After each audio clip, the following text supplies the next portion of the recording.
ಸ್ನೇಹಿತರೆ ನಮಸ್ಕಾರ. ನೋಡಿ, ಇದೊಂದು ಮೆಟ್ಲಿಂಗ್ ರಸ್ತೆ, 40 ಅಡಿ ರಸ್ತೆ ಇದು. ನೋಡಿ, ಒಳಗಡೆಗೆ ಹೋಗ್ತಿದ್ದೀನಿ, ಈ ಜಾಗದ ಒಳಗಡೆಗೆ. ನೋಡಿ, ಅಕ್ಕಪಕ್ಕದಲ್ಲೆಲ್ಲ ಮನೆಗಳಿದೆ. ನೋಡಿ, ಆ ಕಡೆನೂ ಫಾರ್ಮ್ ಹೌಸ್ಗಳೆಲ್ಲ. ನೋಡಿ, 2 ಎಕರೆ ಲ್ಯಾಂಡ್ ಇದು ಮಾರಾಟಕ್ಕೆ ಬಂದಿದೆ. ನೋಡಿ, ಎಲ್ಲ ಡ್ರಿಪ್ ಮಾಡಿದ್ದಾರೆ, ತೆಂಗಿನ ಸೂಚಿ ಕುಣಿಸಿದ್ದಾರೆ, ಎಲ್ಲ ಫೆನ್ಸಿಂಗ್ ಹಾಕಿದ್ದಾರೆ. ಸುತ್ತ ರೋಡ್ಗೆ ಒಂದು 300 ಅಡಿ ಸಿಗುತ್ತೆ ರೋಡ್ಗೆ.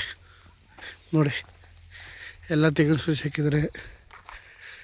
ಒಂದು ಬೋರ್ವೆಲ್ ಇದೆ. ಮಣ್ಣು ಎಲ್ಲ ರೆಡ್ ಸಾಯಿಲು, ತುಂಬ ಚೆನ್ನಾಗಿದೆ ಮಣ್ಣು.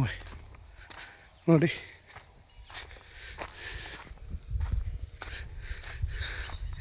ಎರಡು ಎಕರೆ ಒಳ್ಳೆ ಚೌಕಟ್ಟಾಗಿದೆ. ಇದು ಬಂದು 1 ಕೋಟಿ ಹೇಳ್ತಾರೆ 1 ಎಕರೆ. ಸ್ವಲ್ಪ ನೆಗೋಷಿಯಬಲ್, ಆದರೆ ಜಾಸ್ತಿ ಇಲ್ಲ, ಸ್ವಲ್ಪ ನೆಗೋಷಿಯಬಲ್ ಆಗುತ್ತೆ. ಜಾಗ ತುಂಬ ಚೆನ್ನಾಗಿದೆ. ಒಂದು ಬೋರ್ವೆಲ್ಲಲ್ಲಿ ಒಳ್ಳೆ ನೀರಿದೆ. ಎಲ್ಲದಕ್ಕೂ ಡ್ರಿಪ್ ಮಾಡಿದ್ದಾರೆ, ಚೆನ್ನಾಗಿದೆ. ಬೆಂಗಳೂರಿಗೂ ಇಲ್ಲಿಗೂ ಒಂದು 75ರಿಂದ 80 ಕಿಲೋಮೀಟ್ರ್ ಆಗುತ್ತೆ ಬೆಂಗಳೂರಿಗೂ ಇಲ್ಲಿಗೂ. ಸೂಪರಾಗಿದೆ ಜಾಗ ಮಾತ್ರ. ಎಲ್ಲ ತೆಂಗಿನ ಸೂಸಿ. ನೋಡಲ್ಲಿ ಬೋರು ಇದೆಯಲ್ಲ, ಅಲ್ಲಿ ಕಾಣ್ತಿದೆಯಲ್ಲ ಬೋರು, ಅದನ್ನೇ ಬೋರು. ಎಲ್ಲ ತೆಂಗಿನ ಸೂಸಿ ಚೆನ್ನಾಗಿದೆ, ಭೂಮಿನೂ ಚೆನ್ನಾಗಿದೆ. ಇಲ್ಲೆಲ್ಲ ಸುತ್ತಮುತ್ತ ಫಾರ್ಮ್ ಹೌಸ್ಗಳೇ. 2 ಎಕರೆ,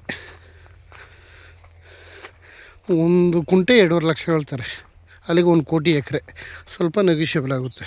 ಜಾಗ ಚೆನ್ನಾಗಿದೆ. ಎಲ್ಲ ಸುತ್ತ ಫೆನ್ಸಿಂಗ್ ಎಲ್ಲ ಹಾಕಿದ್ದಾರೆ. ನೋಡಿ, ತೆಂಗಿನ ಗಿಡ ಎಲ್ಲ ಇದೇ ಥರ ಇದೆ.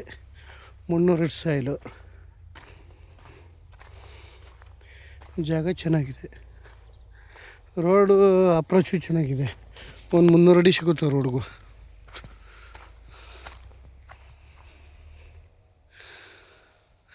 ಬೆಂಗಳೂರಿಗೆ ಒಂದು 75ರಿಂದ 80 ಕಿಲೋಮೀಟ್ರ್ ಆಗುತ್ತೆ.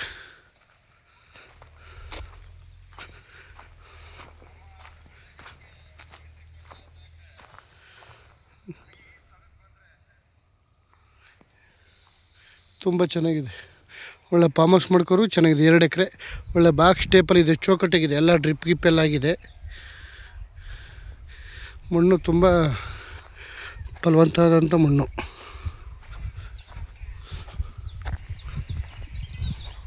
ನೋಡಿ, ಎಲ್ಲ ಮೆಟ್ಲಿಂಗ್ ರಸ್ತೆ, 33 ಅಡಿ ರಸ್ತೆ. ದೊಡ್ಡ ರೋಡ್, 40 ಅಡಿ ಬರ್ಬೋದು ರಸ್ತೆ.